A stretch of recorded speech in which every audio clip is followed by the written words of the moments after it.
자, 오늘 열왕기상 11장에서 말씀을 받겠습니다. 대로회장입니다. 1절에서 5절. 솔로몬 왕이 바로의 딸 외에 이방의 많은 여인을 사랑하였으니 곧 모압과 암몬과 에돔과 시돈과 헷 여인이라. 여호와께서 일찍이 이 여러 국민에게 대하여 이스라엘 자손에게 말씀하시기를 너희는 저희와 서로 통하지 말며 저희도 너희와 서로 통하게 말라. 저희가 정령코 너희의 마음을 돌이켜 저희의 신들을 좇게 하리라 하셨으나 솔로몬이 저희를 연애하였더라. 왕은 후비가 700인이요 빈장이 300인이라. 왕비들이 왕의 마음을 돌이켰더라. 솔로몬의 나이 늙을 때에 왕비들이 그 마음을 돌이켜 다른 신들을 좇게 하였으므로 왕의 마음이 그 붙인 다윗의 마음과 같지 아니하여 그 하나님 여호와 앞에 온전치 못하였으니 이는 시돈 사람의 여신 아스타롯을 좇고 암몬 사람의 가증한 밀곰을 좇음이라. 예, 전에 보면 다윗은 비록 큰 실수를 했지만 그러나 그 마음이 하나님을 아주 떠나진 않았어요. 그렇죠? 일시적으로 떠났다가도 다시 돌아왔습니다. 근데 오늘 솔로몬은 한 번 마음이 떠나니까 돌아올 줄 모르는 거예요, 이 마음이. 가면 갈수록 더 나빠졌습니다. 그게 바로 다윗하고 솔로몬의 차이예요. 잘못을 동시에 했는데 똑같이 했는데 한 사람은 곧 돌아오더라는 거예요. 근데 솔로몬은 돌아오질 않는 거예요. 잘못을 하느냐 안 하느냐 그보다도 중요한 게 잘못한 다음에 어떤 반응을 보이느냐 하는 게 중요합니다. 잘못을 안 하고 사는 사람은 없거든요. 그래서 그 다음에 어떤 반응을 보이느냐가 중요하다는 거죠. 지난번에 이제 말씀을 드린 대로 이 마음이라는 게 참 묘해요. 그래서 한번 뺏기기 시작하면 걷잡을 수가 없습니다. 그 마음이라는 게 그래요. 한번 거기 마음이 가기 시작하면 자기가 어떻게 끊을 수가 없는 거예요. 걷잡을 수가 없습니다. 내 마음 나도 몰라가 그 말입니다. 그래서 마음이라는 것은 한번 무너진 뒤에는 돌이키기가 아주 어렵기 때문에 아닌 것은 아예 처음부터 마음에 들이질 말아야 돼요. 일단 들어와서 내가 마음이 쏟기 시작하면 그게 이제 막아진다는 게 쉽지가 않아요. 한 번 막아진 것 때문에 힘이 돼 또 막아지는 건데 이게 무너지면 그 다음에 또 막기가 쉽지 않다는 거죠. 그래서 나중에 일이 터진 뒤에 돌리려고 하는 것보다 처음부터 아예 마음 관리를 하는 게 중요하다는 거예요. 하나님 말씀에 어긋난 것은 아예 처음부터 거절하고 처음부터 손을 그어야 됩니다. 마음이 무너지기 전에 판단력이 있거든. 그래서 이제 손을 걸 수가 있는 거예요. 근데 마음이 무너지면 판단력이 없어져요. 그래서 나중에 손을 긋기가 힘든 거예요. 그래서 아직 마음이 무너지기 전에 판단력이 있을 때에 그때 아닌 것은 딱 끊어야 됩니다. 못 들어오게 해야 돼요. 일단 마음이라는 것은 한번 뺏기면 걷잡을 수가 없고 다시 돌아가기가 너무 어렵거든요. 그리고 마음이라는 건 한번 가게 되면요. 미련이라는 게 남아요. 돌이킨다 할지라도 큰 상처가 남습니다. 간 게 있기 때문에. 마음이라는 건 두부 못해 이렇게 자르는 게 아니기 때문에 일단 가게 되면 그를 자른다 할지라도 미련이 남고 큰 상처를 남깁니다. 금단 현상이 생긴다는 거죠. 그래서 이런 아주 좋지 않은 일들이 기다리고 있기 때문에 그 마음이라는 건 아예 아닌 것은 처음부터 끊어야 됩니다. 잠언 4장 23절.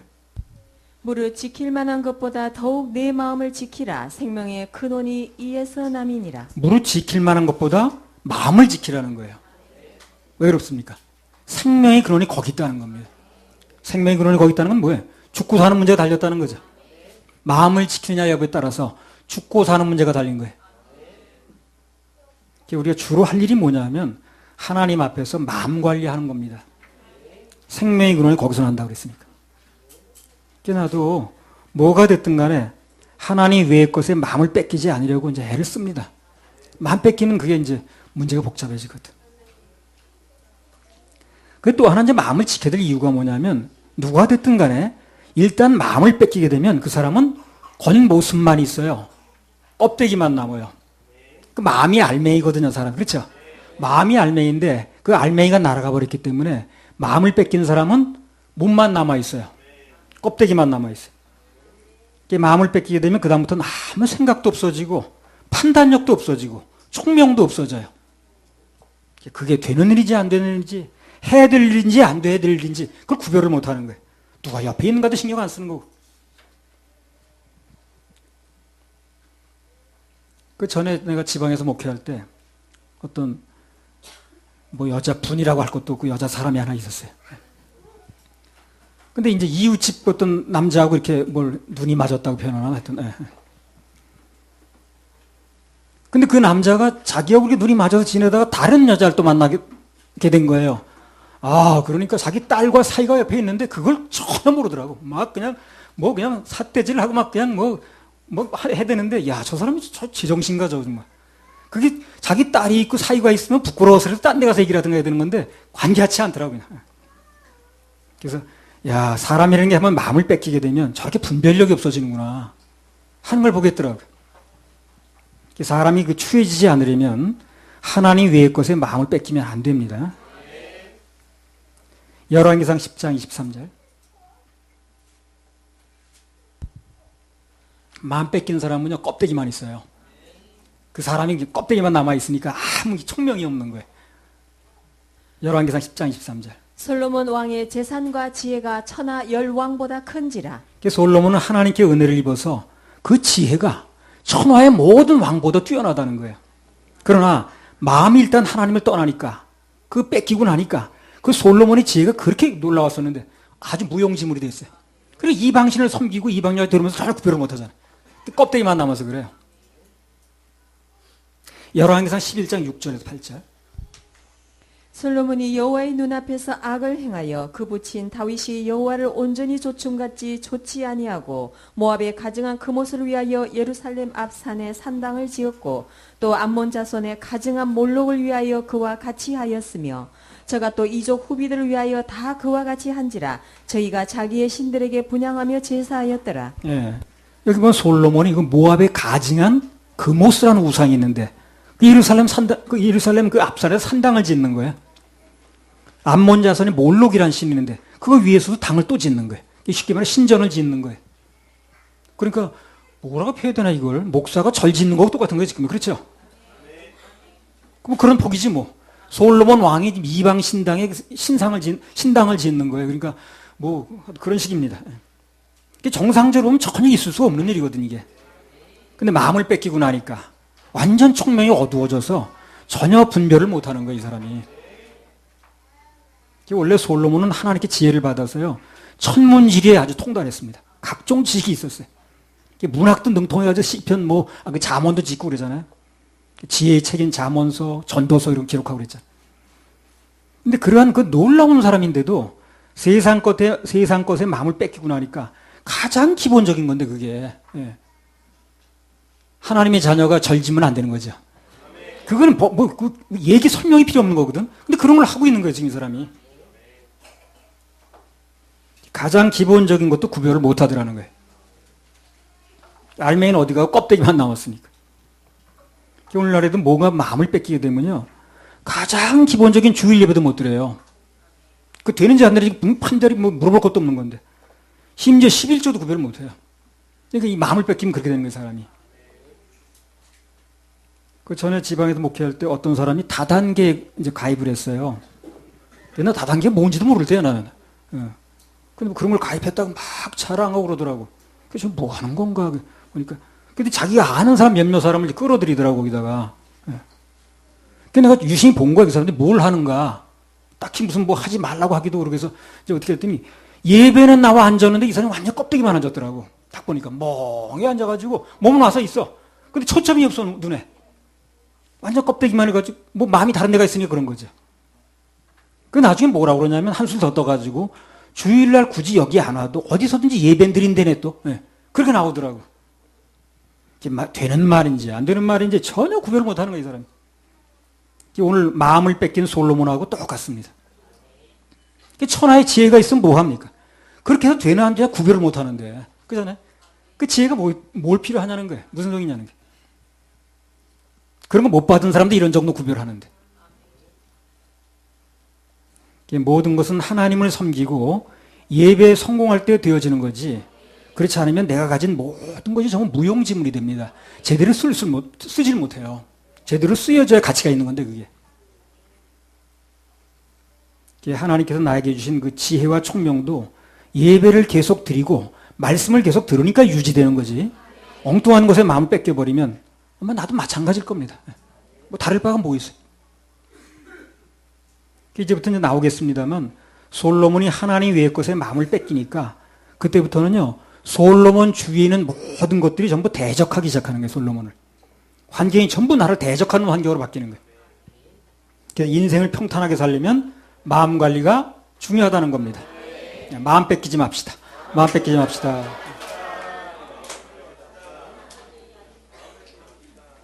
이게 굉장히 중요합니다. 마음을 뺏기면 목사도 소용없고 사모도 소용없어요. 장로도 소용없고 집사도 소용없어요. 그게 이 솔로몬이 그럴 사람 아닌데 지금. 아무리 학식 있는 사람도 하나님을 모르고 다른 것에 마음을 이제 뺏기게 되면 그 학식이 엉뚱한 데 쓰여집니다. 아무리 돈이 많아도 하나님을 모르면 그 돈 오히려 죄 지는 데 써요. 그 돈 때문에 오히려 망가집니다, 사람. 돈이 그를 행복하게 만들지 못한다는. 행복은 돈으로 사는 게 아니에요. 하나님께서 주시는 선물입니다, 선물. 평화 하늘에서 내려오네. 행복도 하늘에서 내려와요. 잠언 4장 23절 다시 한번 읽어보세요. 무릇 지킬 만한 것보다 더욱 내 마음을 지키라. 생명의 근원이 이에서 남이니라. 이 말은 뭡니까? 마음을 뺏기게 되면 생명을 잃은 거나 다름이 없다는 거죠. 생명이 없으니까 어떻게 됩니까? 부패가 되겠죠. 그래서 하나님은 그 사람을 버리는 거예요. 부패가 되니까. 아무리 사랑하던 사이를 할지라도 생명이 끊어져서 부패돼 봐요. 그 사람 방에다 그냥 놔둡니까? 갖다 묻든가 불에 뭐 화장을 하든가 해야 됩니다. 그렇죠? 버릴 수밖에 없는 거예요. 부패되는데 그걸 어떻게 거기다 놔두냐고. 아무리 좋았던 사이를 할지라도. 생명이 없는 것을 집에 그냥 둘 수는 없다는 거예요. 그래서 그 사랑하는 사람을 버리려다 보니까 하나님은 스트레스예요, 그게요. 그래서 마음 뺏기지 말라는 거예요. 마음 뺏기면 부패되면 썩는 거예요. 그래서 하나님께서 마음 뺏기지 말라고 그렇게 신신당부하는 겁니다. 마음을 뺏기면 부패가 되거든. 부패가 되면 버려야 되는 거예요. 아무리 좋은 음식도 그 상했는데 집에 그냥 놔두는 사람 없어요. 버려야 됩니다.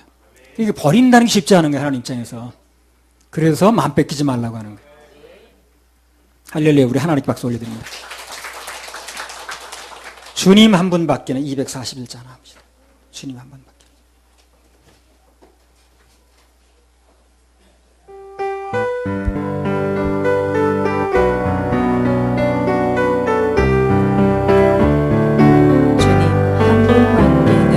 주님 한 분밖에 아는 사람 없어요.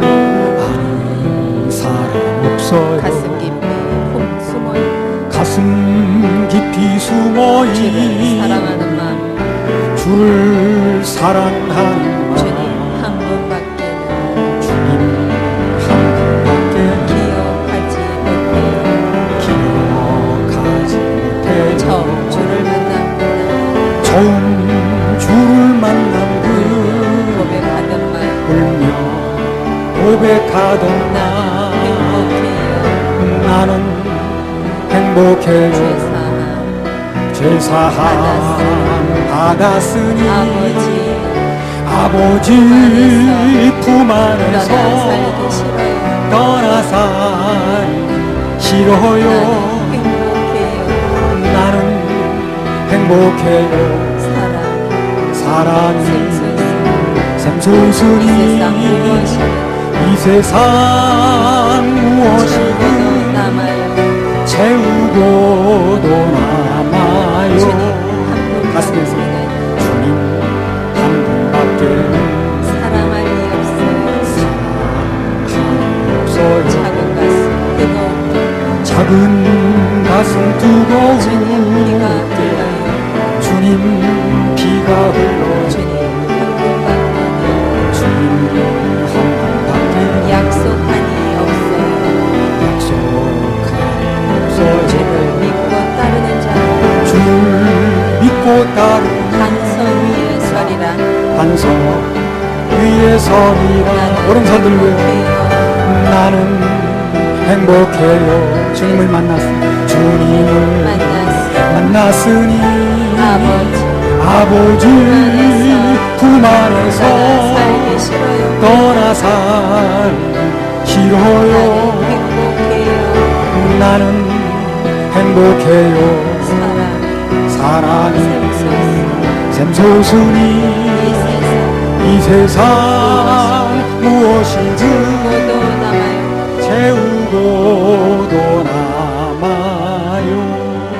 가슴에서는 나는 행복해요. 주님을 만났으니 이 세상 무엇 떠나 살기 싫어요. 나는 행복해요. 사랑이 샘솟으니 이 세상 무엇이 채우고도 남아요. 채우고도 남아요. 이 마음 관리가 좀 어려우면 딱 한 가지를 물어보세요, 자신한테. 그러면 답이 금방 나옵니다. 내가 땅에다 모든 걸 걸었느냐, 아니면 하늘에 모든 걸 걸었느냐, 그것만 물어보면 답이 나와요. 자식 교육도 마찬가지. 내가 이 자녀를 땅에다 거는가, 하늘에다 걸었는가, 그것만 물어보면 답이 금방 나옵니다. 골로새 3장 1절 2절. 어디다 내가 걸었냐는 거예요, 결국에. 하늘에 걸었느냐, 땅에 걸었느냐. 이것만 물어보면 답이 금방 나와요. 자기 애매할 때는. 골로새 3장 1절 2절. 그러므로 너희가 그리스도와 함께 다시 살리심을 그럼 받았으면 구원받았으면, 그렇죠? 구원받았으면, 하나님 자녀가 됐으면 위의 그다음에 것을 찾으라. 거기는 그리스도께서 하나님 우편에 앉아 계시느니라. 위의 것을 생각하고 땅의 것을 생각지 말라. 구원받은 자라면, 예수님의 생명을 받은 자라면 위의 것을 생각하고 땅의 걸 생각하지 말라는 거예요. 이 말은 간단히 말하면 뭡니까? 하늘에 걸라는 거예요. 그러니까. 그냥 그 얘기 아니에요? 하늘에 걸라는 얘기죠. 하나 딱 물어보면 돼요. 내가 땅에다 건 사람인가 하늘에 건 사람인가. 그럼 모든 게 답이 나옵니다.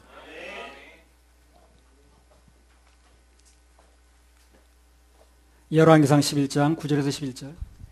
솔로몬이 마음을 돌이켜 이스라엘 하나님 여호와를 떠나므로 여호와께서 저에게 진노하시니라. 여호와께서 일찍이 2번이나 저에게 나타나시고 이 일에 대하여 명하사 다른 신을 좇지 말라 하셨으나 저가 여호와의 명령을 지키지 않았으므로 여호와께서 솔로몬에게 말씀하시되 내게 이러한 일이 있었고 또 내가 나의 언약과 내가 내게 명한 법도를 지키지 아니하였으니 내가 결단코 이 나라를 내게서 빼앗아 내 신복에게 주리라. 하나님께서 일찍이 2번이나 나타나셨다는 거예요, 솔로몬한테. 그게 언제였는가 한번 보겠습니다.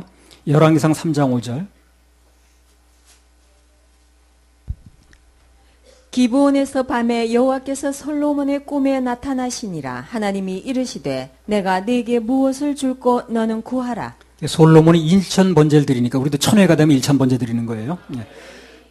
솔로몬이 1000번제를 드리니까 그게 사실상 그분을 부르는 게 됐다고 그랬어요. 하나님께서 이제 나타나셔서 소원을 물으셨죠. 그래서 그가 구하는 이제 지혜는 물론이고 미처 구하지도 않은 부와 귀와 모든 영광까지 주셨다고 그랬어요. 그건 우리가 이미 잘 알고 있는 얘기입니다. 또 언제 또 나타나셨냐면 열왕기상 9장 1절에서 3절. 솔로몬이 여호와의 전과 왕궁 건축하기를 마치며 자기의 무릇 이루기를 원하던 일이 마친 때에 여호와께서 전에 기브온에서 나타나심 같이 다시 솔로몬에게 나타나사 저에게 이르시되 내가 내 앞에서 기도하며 간구함을 내가 들었은즉 내가 너를 건축한 이 전을 거룩하게 구별하여 나의 이름을 영영히 그곳에 두며 나의 눈과 나의 마음이 항상 거기 있으리니. 예, 솔로몬이 성전을 완성하고 하나님의 단 앞에서 간절히 기도할 때 그때 또 하나님이 나타나셨어요. 그런데 솔로몬은 하나님이 2번이나 나타나셔서 직접 약속도 해주시고 각종 축복도 해주셨을 정도로 큰 은혜를 입은 사람입니다. 자, 그렇게 놓고 오늘 열왕기상 11장 9절 11절 다시 읽어보세요. 11장 9절에 11절. 솔로몬이 마음을 돌이켜 이스라엘 하나님 여호와를 떠나므로 여호와께서 저에게 진노하시니라. 여호와께서 일찍이 2번이나 저에게 나타나시고 이 일에 대하여 명하사 다른 신을 좇지 말라 하셨으나 저가 여호와의 명령을 지키지 않았으므로 여호와께서 솔로몬에게 말씀하시되 내게 이러한 일이 있었고 또 내가 나의 언약과 내가 네게 명한 법도를 지키지 아니하였으니 내가 결단코 이 나라를 네게서 빼앗아 내 신복에게 주리라. 그래 하나님께 솔로몬에게 일찍이 2번이나 나타나셔서 간곡하게 이렇게 말씀을 하셨는데도 안 들으니까, 거역하니까 이제는 나라를 둘로 쪼개서 다른 사람에게 주겠다는 겁니다. 아주 극약 처방을 하는 거죠. 왕에게 나라를 반쪽 내겠다는 게 얼마나 충격적인 얘기입니까? 교회가 둘로 갈라진다는 얘기 얼마나 충격적인 거예요. 가족이 흩어진다는 얘기 보통 충격이 아니죠. 그런 얘기를 하는 거예요 지금요. 계속 안 들으니까. 그래서 여기 우리가 얻을 수 있는 교훈이 뭐냐면 하나님께서 솔로몬에게 2번이나 나타나셨다고 그랬죠. 그래 약속을 주시고 뭐 그가 구하지 않은 거 주신다고 그랬어요. 그게 받을 땐 좋았다는 거예요. 받을 때는. 그러나 나중에 그 하나님을 떠나니까 오히려 그 말씀이 어떻습니까? 그 약속이 징계의 증거물이 되는 거예요. 이게 징계의 증거물이 되는 거예요. 2번이 나타나가지고 약속해 줬던 게 오히려 그게 징계받는 증거물이 되더라는 거예요. 그런 의미에서 우리가 하나님 말씀을 듣는다는 것은 그것을 이행할 책임도 있는 거예요. 전에 집회 때 보면 하나님 자기를 안 만나준다는 거야. 또 말씀이 다 듣는다고 그러고 자기는 안 들린다고 그러고 막 불평하는 사람이 있었습니다. 그것도요, 좀 깊이 생각을 해봐야 돼요. 말씀을 들려달라고 졸라대는 게 능사가 아니라는 거예요. 막상 말씀이 들려오면 내가 그대로 시행할 마음 자세가 되느냐 생각이에요. 그것부터 점검을 해봐야 돼요. 그 말씀이 내게 어떤 감동으로 왔을 때 내가 순종하겠는가, 그 말씀대로 움직이겠는가 하는 것도 생각해 보고 그걸 얘기를 해야 된다는 거예요.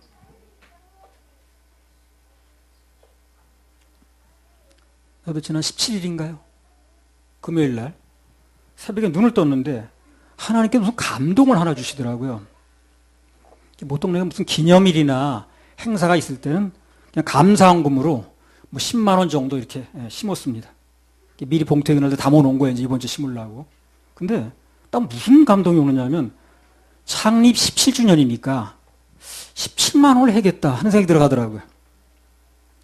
그렇게 해야죠. 한번 하는 거니까. 그렇게 결정을 했는데 주님께서 그럼 888에는 이렇게 물어보시는 거예요. 그 올해 계산할 게 뭐 있습니까? 888만 원이지. 그렇죠? 그걸 올해 계산할 게 뭐 있냐고. 그래서 내일 17주년은 17주년대로 하고 888에는 그것대로 순종하기로 했습니다. 그거 오래 걸릴 게 없더라고. 그거. 5초도 안 돼 답 나오는데 뭐 오래 걸릴 게 뭐 있어. 지난번에 작년인가 내가 4천만 원 심고 좀 이따 1111만 원 또 심었는데 그게 꼭 필요한 거 외에는 내가 그냥 놔뒀습니다. 뭐 내가 필요한 거 외에 쓸 필요 없으니까. 무슨 명목이든 내 심기 하실 줄 알았어 그거.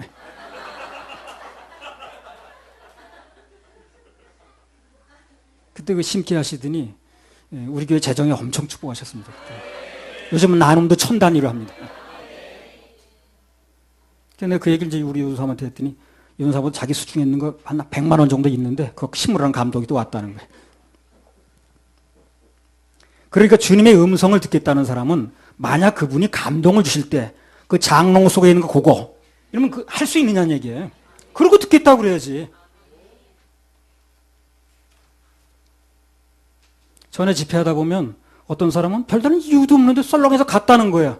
그 담당하는 목사님한테 왜 갔냐고 물어보면 뭘 요구하니까 하나님께서 문제가 해결되면 심으라고 뭐 요구를 한 모양이라. 내가 한 게 아닌데. 그러니까 이제 가는 거예요. 썰렁해져가지고. 자기가 듣고 싶은 말씀이 아니라는 거지. 나도 초창기에 말씀이 안 들린다고 분노하는 표 참 많이 했습니다. 뭐 옆에서 뭐가 들렸다고 그러는데 나는 뭐 들리는 게 없는 거예요. 근데 지금 생각해보니까 안 들린 게 아니야, 그게요. 진짜 필요한 걸 들려주는 거야, 나한테. 나한테 계속 심으라는 말씀만 들렸거든. 그 진짜 나한테 필요한 걸 들려주신 건데 나는 안 들린다고 막 내가 듣고 싶은 것만 정해놓고 들려달라니까 안 들리는 거지. 안 들린 게 아니야, 그게요. 그 광주에 어떤 교회에서 그 할 때 십자가 사건 얘기했잖아요. 담임 목사는 불 받았는데 나는 뭐 아무것도 안 하게 열받아 있었거든. 근데 그 집 교인 무슨 중풍 걸리는 사람 대신 예물 심으라고 그 목사한테 가야 되는데 감동이 나한테 주시는 거예요. 그래서 아니 나도 불 받았으면 내 심었어요. 그러나 난 열만 받고 있는데 지금 그걸 그래 그 담임 목사가 뭐 그걸 해든가 해야지 왜 내가 그 생각밖에 안 들더라고. 대신 예물 심으라니까. 그때 한 30만 원인가 얼마인가 감동이 왔었거든. 그게 말씀이 임한 거예요, 바로요. 그게 말씀이 임한 거지 뭐예요, 그러면. 그때 하나님 말씀이 안 들린 게 아니라 정확하게 내게 맞춤목으로 들린 겁니다, 그때. 근데 내 생각이 다르니까 안 들린 것 뿐이라. 나중에 내 깨달은 건데 이미 하나님께서 그때부터 저에게 우리 교회뿐만 아니라 한국 전체 그리고 전 세계 교회를 위해서 일하실 거라는 걸 미리 말씀하신 거예요, 그때. 실제로 지금 이 말씀이 우리 교회만 듣는 게 아니야, 지금요. 전국은 물론이고 해외까지 나갑니다, 이 말씀. 앞으로 우리 이 나눔도 전국적으로 할 것이며 전 세계적으로 할 수 있어요. 그런 일에 동참하려면 먼저 주님께서 감동 주실 때 순종은 물론이고 우리 교회에서 뭔가 선포하고 나눌 때 절대 얼굴에 그늘지면 안 됩니다. 그런 거 자유롭게 할 수 있어야 돼. 아무튼 그러니까 언제든 하나님 감동이면 어떤 것이라도 무조건 아멘 하겠다고 결정부터 하고 그리고 하나님의 음성을 기다려보세요. 오늘도 뭔가 들릴 수 있습니다. 오늘도. 말씀 중에 들릴 수 있고요. 찬양 중에 들릴 수 있고요. 기도 중에 들릴 수 있고요. 간증 중에 임재 중에 어떤 식으로는 말씀하시는 거예요. 그중 가장 분명하고 중요한 건 이렇게 하나님 메시지를 통해 듣는 게 가장 중요합니다. 가장 정확합니다. 어떤 식으로든 하나님 나의 감동을 주신 대로 순종하면 역사는 일어나는 겁니다. 즉시 순종, 즉시 응답.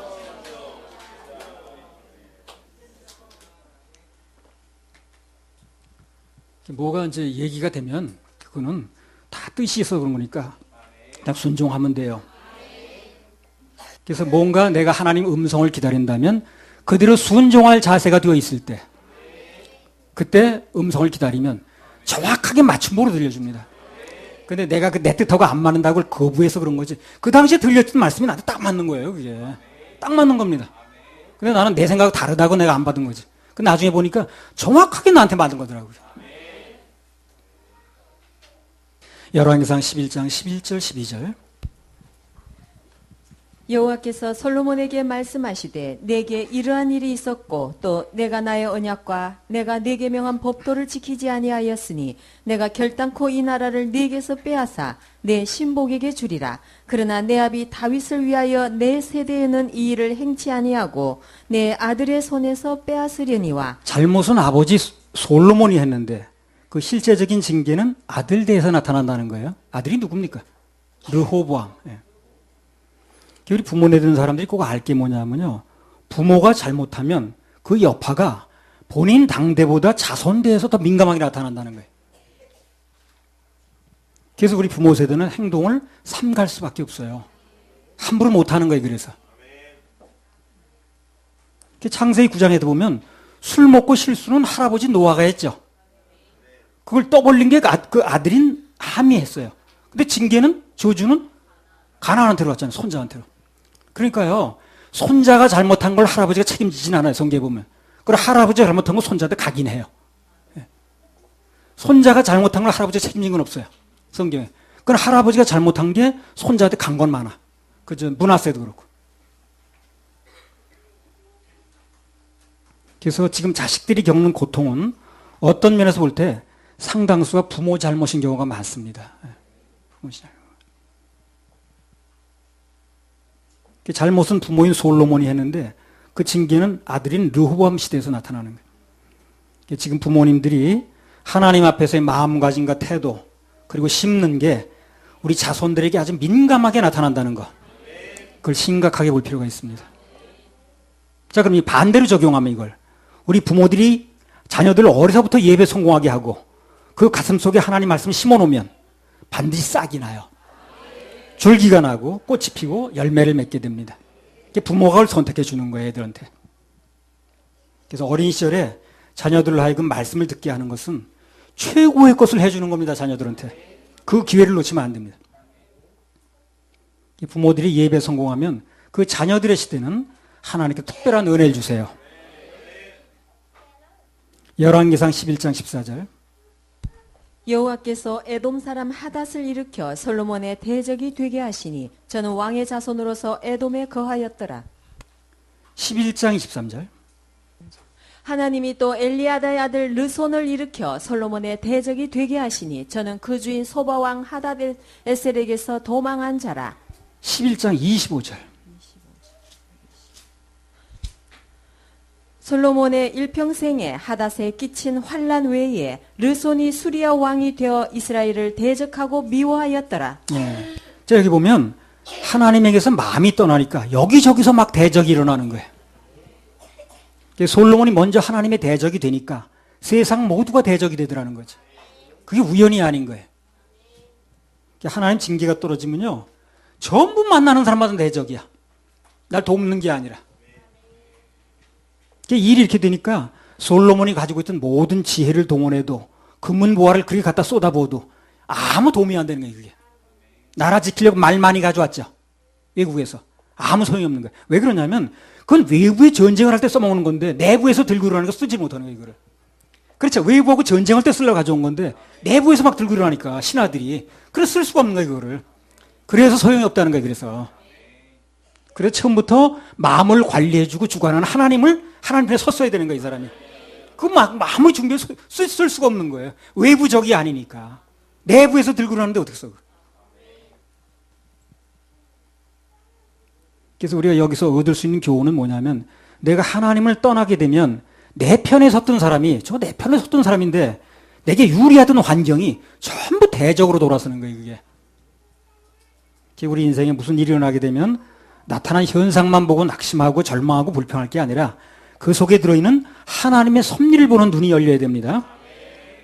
그래야 진짜 실력이 느는 거예요. 사무엘하 16장 13절. 다윗과 그 종자들이 길을 갈 때에 시므이는 산 비탈로 따라가면서 저주하고 저를 향하여 돌을 던지며 티끌을 날리더라. 그래서 다윗이 아들에게 쫓겨가는 입장이거든요. 안 그래도 가슴이 막 아픈데 난데없이 시므이라는 사람이 나타나가지고 온갖 욕설과 저주를 하는 거예요. 그 전혀 사실이 아닌 걸 가지고. 그러면 다윗이 이런 억울한 일을 당하면서도 어떻게 그 위기를 넘기고 승리할 수 있었느냐는 거예요. 지금 눈앞에서 저주하는 시므이 그 사람 보는 게 아니에요. 지금 그 사람 보면 견딜 수 없습니다. 근데 지금 시므이를 보는 게 아니라 그 시므이를 통해서 하나님 뭘 하시는가를 보는 거예요. 저 사람이 왜 괜히 나온 게 아니라 하나님 분명히 시켜서 나온 건데 저 사람이 무엇 때문에 나왔는가? 저걸 통해서 내가 하나님으로부터 뭘 계산해야 되는가?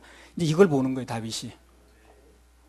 그 사람을 시켜서 그렇게 하시는 하나님의 섭리를 봤다는 거예요. 그러니까 그 사람하고 다툴 일이 아닌 거지. 아니, 그 옛날에 엄마가 그 회차리를 가지고 아버지가 때리면 애들이 그거 보기 싫다고 회차리 잘랐거든. 회차리가 미운 게 아니지. 그 때리는 누가 따로 있는 건데. 사무엘하 16장 11절 12절.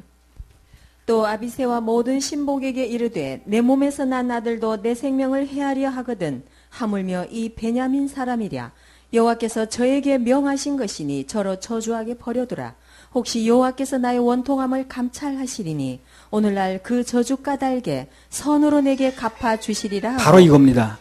다윗이 볼 때 하나님께서 이러한 사건을 벌이셔서 내게 억울한 일을 만드셔서 나를 불쌍히 여겨주시려고 하는구나. 그걸 본 거예요. 뭔가 불쌍히 여기려면 근거가 있어야 되죠. 그죠? 그 사람이 불쌍히 보여야 불쌍하게 할 거니까.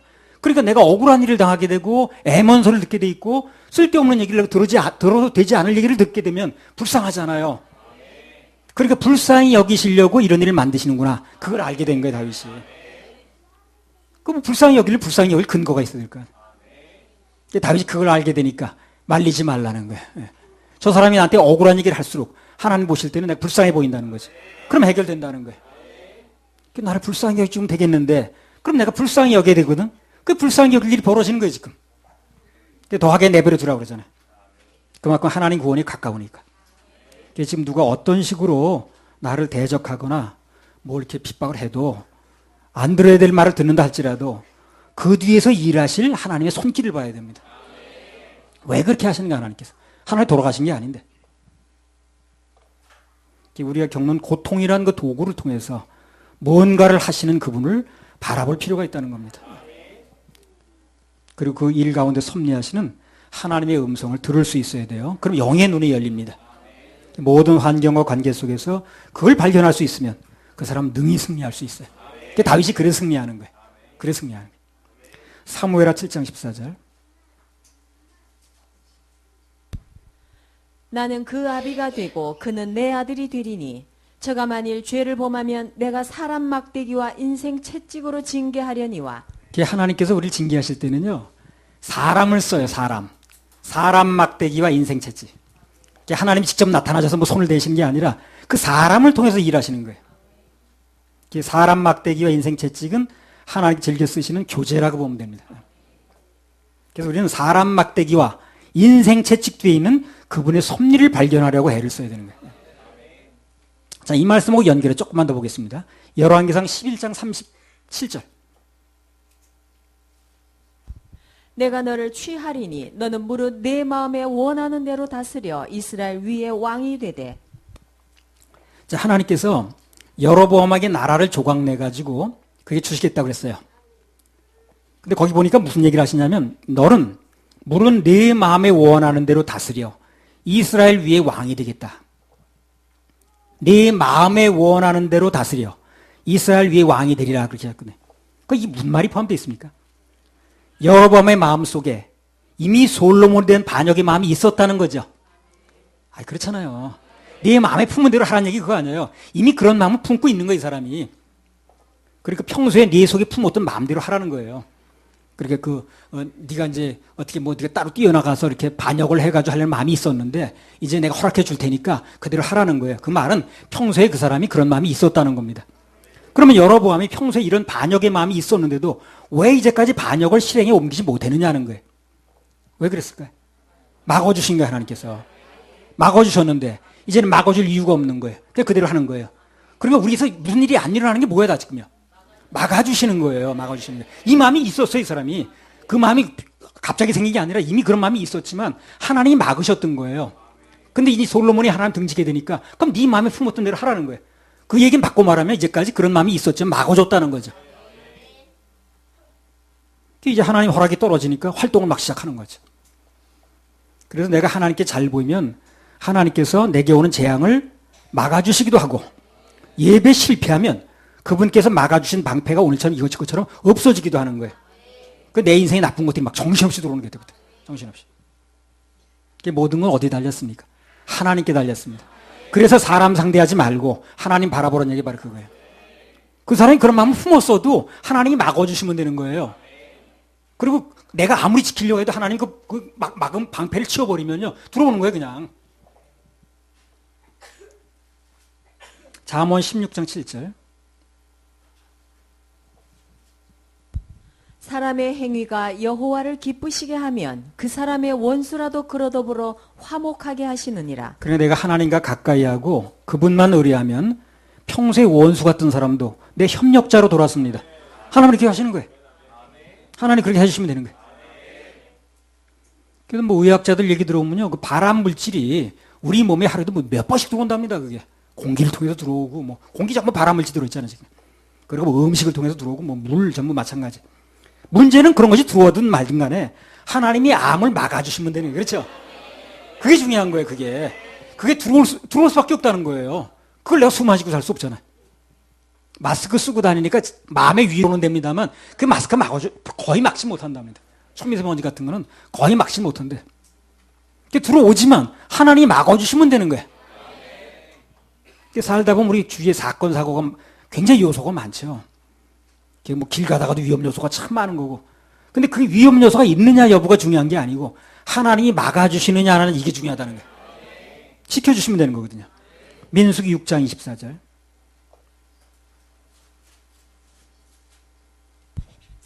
여호와는 내게 복을 주시고 너를 지키시기를 원하며. 지켜주시는 복. 이게 중요한 거예요. 환경에 관계없이 이 복이 임하면 되는 거예요. 지켜주시는 복. 하나님께 잘 보이면 모든 관계, 모든 환경도 하나님이 다 조정을 해주십니다. 조정을 해줘요. 그 사람 스케줄에 맞게. 그 사람 위주로. 막을 자 막아주시고 풀 자를 풀어주시고 고칠 자 고쳐주십니다. 할렐루야. 우리 하나님께 영광 박수. 열왕기상 11장 30절에서 33절. 아히야가 그 입은 새 옷을 잡아 12조각에 찢고 여로보암에게 이르되 너는 10조각을 취하라. 이스라엘 하나님 여호와의 말씀이 내가 이 나라를 솔로몬의 손에서 찢어 빼앗아 10지파를 내게 주고 오직 내 종 다윗을 위하고 이스라엘 모든 지파 중에서 뺀 성 예루살렘을 위하여 한 지파를 솔로몬에게 주리니 이는 저희가 나를 버리고 시돈 사람의 여신 아스다롯과 모압의 신 그모스와 암몬 자손의 신 밀곰을 숭배하며 그 아비 다윗의 행함 같지 아니하여 내 길로 행치 아니하며 나 보기에 정직한 일과 나의 법도와 나의 율례를 행치 아니함이니라. 자, 하나님께서 아이야를 통해서 이렇게 말씀하셨는데 그걸 여로보암에게 전달을 해주는 겁니다. 지금. 그렇죠? 그 내용 속에 보니까 왜 하나님께서 솔로몬을 버리셨는가 하는 얘기를 하는 거예요. 그 얘기를 누구한테 해주는 거지? 아들이야. 여로보암한테 주는 거예요. 여로보암한테. 여로보암이 이제 찢어서 이 나라를 이제 가는 사람인데 아이야를 통해서 너가 이제 그 열지파로 가지고 그 나라를 세우는데 내가 솔로몬을 왜 버렸는가? 왜 나라가 찢어지게 만들어졌는가? 이유를 얘기를 해주는 거예요. 여로보암한테. 솔로몬이 그 이유는 솔로몬이 하나님을 버리고 시돈 사람의 여신 아스다롯과 모압의 신 그모스와 암몬 자손의 신 밀곰을 숭배했기 때문에 하나님을 떠냈기 때문에 또 하나는 솔로몬이 하나님 보시기 부정직하고 하나님의 법도와 율례를 마음속에 넣지 않았기 때문에 내가 이제 너를 세워서 나라를 쪼갠다고 얘기를 하는 거예요. 그러면 하나님께서 아이야를 통해서 여로보암에게 이 이야기를 하는 이유가 뭡니까? 그렇게 하지 말라는 거예요. 그 얘기를 하는 거예요. 이 말씀 속에 담겨있는 하나님 메시지는 솔로몬이 그렇게 하다 망했으니까 그렇듯이 여로보암 너도 그런 길을 가면 멸망하고 왕자리 오래 못 가 하는 얘기를 하는 거예요 지금요. 근데 불행하게 여로보암이 그걸 알아듣지 못하는 거예요. 오늘 설교는 왜 하는 거예요? 여로보암 얘기하려고 그러는 거예요 지금요. 우리 들으라고 하는 거예요. 너네도 마찬가지라는 얘기를 하는 거예요. 근데 여로보암한테 하는 얘기가 그 얘기예요. 솔로몬 버린 얘기 중점이 아니에요. 솔로몬을 그래서 버렸다는 거예요. 그래서 지금 나라를 반을 내가지고 너한테 주는 건데 너도 솔로몬의 길을 똑같이 하게 되면 너도 똑같은 인물이 되는 거야. 그 얘기를 해주는 거예요. 그 말씀을 어떻게 듣는 게 중요한 거예요. 내 말씀으로 듣는 게 중요한 거예요.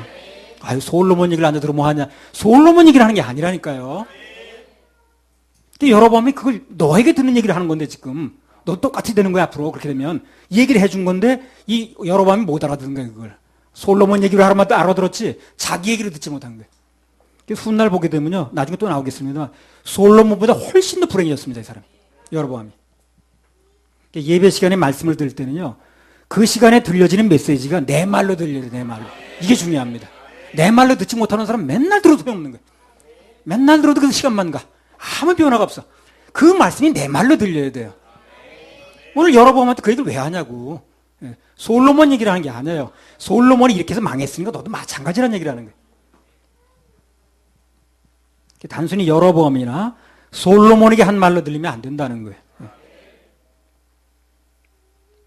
하나님께 솔로몬에게 말씀을 하시든 여로보암에게 말씀을 하시든 중요한 건 그 말씀을 내 것으로 받아야 된다는 거예요. 그래야 그 말씀이 내 속에 살아 움직입니다. 내 속에서 말씀이 움직여 뭘 하지.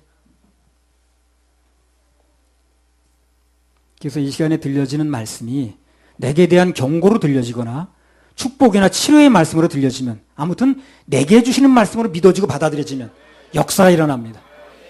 역사가 일어나요. 그냥 남의 말로 들으면 괜히 시간만 낭비하는 거예요. 아무런 유익이 없어요. 그런 사람은 그렇게 듣는 사람은 얼마 있다 예배도 흐지부지 되더라고. 뭐 자기한테 유익이 없는 거야. 아 저런 말씀 우리 시어머니가 와서 들어야 돼. 그 시간에 참석한 사람이 들어야 되는 거예요. 시어머니가 필요하면 시어머니가 데려다 놓겠죠. 시어머니가 필요한 게 아니야. 내가 필요하니까 듣는 거예요 지금. 필요한 사람 불러다 놓으신 거예요 하나님께서. 성경은 단순한 얘기가 아니고요. 학설이 아니고 아멘하고 받아들이는 사람에게는 실제적인 사건입니다 이게. 성경과 오늘을 사는 사람은 몇천 년 시차가 있거든요. 근데 여전히 사람들이 변화받고 은혜받고 치료도 되는 거예요. 믿어지면. 성경이 신화가 아니고 옛날 전설 따라 삼천리가 아니고 오늘날 그대로 이루어지는 현실의 사건이다. 이것만 믿어줘도요 엄청난 역사가 일어납니다. 성경도 역사거든요. 단 하나님의 역사입니다. 그 역사를 히스 스토리라고 그러죠. 그분의 이야기라는 거예요. 성경이 역사라면 역사는 반복되거든요. 그 모든 성경에 나오는 일은 반복되는 거예요. 그래서 언제든지 다시 일어날 수 있습니다. 성경 누가복음 15장에 보면 탕자가 돌아왔죠. 그 오늘날 어떻습니까? 탕자가 돌아올 수 있다는 거예요. 오늘 이 말씀을 듣는 분 중에서 누군가 집 나간 사람이 있다면 떠나간 사람을 기다리는 사람이 있다면 하나님 앞에서 희망을 가지시기 바랍니다. 그 사건은 오늘도 일어나는 거니까. 성경에 나온 모든 사건은 역사이기 때문에 오늘날도 믿어지면 여전히 그것도 똑같이 일어납니다. 사역 보고할 때도 마찬가지다. 그 남 얘기를 듣지 마세요 그걸요. 그럼 나한테는 아무 유익이 없는 거야. 그런 사람 재미가 없대. 그걸 내 얘기를 한번 들어보세요. 아 저런 경우에 하나님께 나에게도 말씀하시는구나. 굳이 내 이름을 부르지 않았을 뿐이지 나에게도 들려주는 말씀이다. 이렇게 들으면 그 말씀이 나한테 영향이 있잖아요. 남 얘기를 듣는 사람 재미가 없어요. 아무 발전도 없어. 간증이나 사역보고 할 때도요, 남 얘기로 듣지 말고, 그럼 괜히 지루하기만 하니까. 하품만 나요. 그럼 내 일로, 내 것으로 받아보세요. 그러면 하품하던 입에서 아멘이 나옵니다. 역사가 일어납니다. 나도 전에 그 어깨 50견 아플 때 어떤 사람이 50견 치료됐다고 간증을 하더라고요. 나도 모르게 아멘 했어. 나도 났어요, 그러니까. 잘 만들어 보세요, 수지 맞지. 자, 마지막으로 열왕기상 11장 결론 부분 한마디만 하고 마치겠습니다. 11장 41절부터 43절.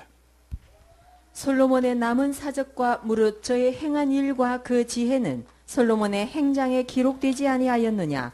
솔로몬이 예루살렘에서 온 이스라엘을 다스린 날수가 40년이라. 솔로몬이 그 열조와 함께 잠에 그 부친 다윗의 성에 장사되고 그 아들 르호보암이 대신하여 왕이 되니라. 금그릇에 밥을 담아 먹고 부인을 1000명이나 거느리면서 모든 권세를 누렸던 솔로몬도 결국은 어떻게 된 거예요? 죽었습니다. 옛날에 그런 말이 있어요. 묘지는 떠나가는 세대로 가득하고 집은 자라는 세대로 가득하다. 어렵습니까, 이 말? 묘지는 떠나가는 세대로 가득하고 집은 태어나는 자라는 세대로 가득하다는 거예요. 우리 언젠가 집은 다음 세대에게 물려주고 묘지로 가는 세대가 우리도 됩니다. 이제 주님이 물론 더디 오신다면. 진짜 지혜는 뭐냐? 묘지로 가는 세대가 되기 전에 하나님을 위해서, 영혼을 위해서, 주신 사명을 위해서 뭘 할 것인가? 이걸 빨리 알아야 돼. 빨리. 그걸 계산하면서 사는 게 진정 지혜로운 삶입니다.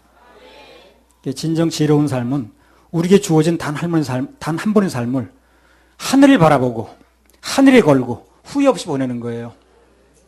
그래서 오늘 이 말씀을 듣는 모든 분들에게 앞으로 나머지의 삶이 하늘에 소망을 거는, 그리고 하늘의 상급을 받는 그런 알찬 비전의 시간이 되시길 바랍니다. 할렐루야. 하나님께 영광 박수 올려드립니다.